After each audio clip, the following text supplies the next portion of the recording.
जीवन निरंतर बहने वाली धारा का नाम है, जो हमेशा एक जैसी नहीं रहती है। और इस सत्य को भी स्वीकार करना पड़ेगा कि जीवन का अनुभव हमेशा के लिए सुखद नहीं बना रह सकता है। जीवन की यात्रा के साथ आपको समस्याओं और जीवन के विभिन्न पहलुओं का एहसास होता है। यह समस्याएं कहीं भी हो सकती हैं, आपके काम में, आपके परिवार में, दोस्तों में या फिर कहीं और भी। यह समस्याएं हमारा पीछा तभी छोड़ सकती है जब हम डरना छोड़कर सीधे इनका डटकर सामना करें और अपने आप से भागना बंद कर दें।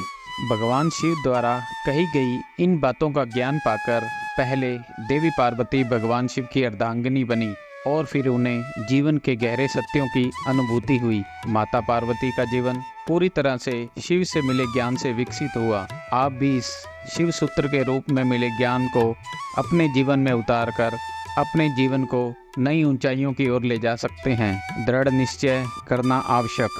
दृढ़ निश्चय ही वो रास्ता है जिस पर चलकर इंसान सफलता को पा सकता है।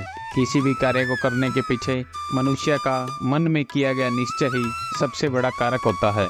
समाज के लोगों से प्रभावित न होना। अगर आपने मन में किसी कार्य को करने का ठान लिया है तो फिर लोगों से प्रभावित होना व्यर्थ है। वे चाहे आपके बारे में कितनी भी बुरी बातें कहें, समाज की बातों पर ध्यान देने से आपकी प्रगति बाधित होगी। आप किसी का मुंह बंद नहीं कर सकते, न ही आप सभी लोगों को शांत कर सकते हैं। इसलिए अपनी ऊर्जा को ऐसे लोगों में व्यर्थ करने की बजाय अपने काम पर लगाइए, वही आपके भविष्य का आधार बनेगा। शांत रहकर खुद को नियंत्रित करना। शिव को संसार का सबसे बड़ा योगी कहा जाता है। खुद में स्थिर रहना और परिस्थिति से दूर रहकर भी उस पर पकड़ रखना आसान नहीं होता है। महादेव एक बार ध्यान पर बैठ जाएं तो दुनिया में कुछ भी उथल पुथल हो जाए, लेकिन उनका ध्यान कोई नहीं तोड़ सकता है। शिव का यह गुण हमें जीवन का गहरा ज्ञान देता है कि आप भले ही संसार की किसी भी परिस्थिति में लिप्त हों, लेकिन अपने भीतर स्थिर बने रहना आवश्यक है। अपनी प्राथमिकताएं समझें।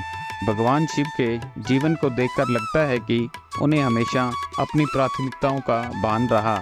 उन्होंने अपनी पार्वती से प्रेम और सम्मान को सबसे ऊपर रखने के साथ अपने मित्र व भक्तों को भी उचित स्थान दिया। साथ ही इन सब से अलग अपने ध्यान में भी लीन रहे। कब क्या करना उचित है वह यह बात अच्छी तरह जानते थे। जीवन के हर रूप को खुलकर जिएं। शिव की जीवन शैली हो या उनका कोई अवतार, उनके हर रूप में स्वभाव बिल्कुल अलग रहे हैं। फिर वो रूप तांडव करते हुए नटराज हों, विष पीने वाले नीलकंठ, अर्धनारीश्वर या फिर सबसे पहले आसानी से प्रसन्न हो जाने वाले भोलेनाथ, उनका हर रूप स्वच्छंद, निर्मल व स्वाभाविक नजर आता है। परिस्थितियां भले ही नकारात्मक हो, आप सकारात्मक बने। समुद्र मंथन से जब विष बाहर आया तो सबने कदम पीछे खींचे, क्योंकि विष कोई पी नहीं सकता था। ऐसे में महादेव ने समय विष पिया और उनका नाम नीलकंठ पड़ गया और वे देवों के देव हो गए। इसका सबक यही है कि जीवन की परिस्थितियां कितनी भी नकारात्मक हो, आपको सकारात्मक बने रहना चाहिए।